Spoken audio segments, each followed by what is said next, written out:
ఇది ప్రజాస్వామిక ప్రభుత్వం, ప్రజలు ఎన్నుకున్న ప్రభుత్వం కాబట్టే గద్దరన్న జయంతి వర్ధంతులను అధికారికంగా చెయ్యాలని ప్రభుత్వం నిర్ణయం తీసుకున్నది.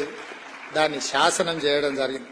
ఇదే కాదు, మొన్న సినీ ప్రముఖులందరూ కూడా నన్ను కలవడానికి వచ్చి చాలా విషయాలు ప్రస్తావిస్తూ గత ప్రభుత్వంలో నంది అవార్డులు ఉండేటివి, మీరు పునరుద్ధరిస్తే బాగుంటది అని చెప్పి సినీ ప్రముఖులందరూ నన్ను అడుగుతా ఒక మాట చెప్పిన.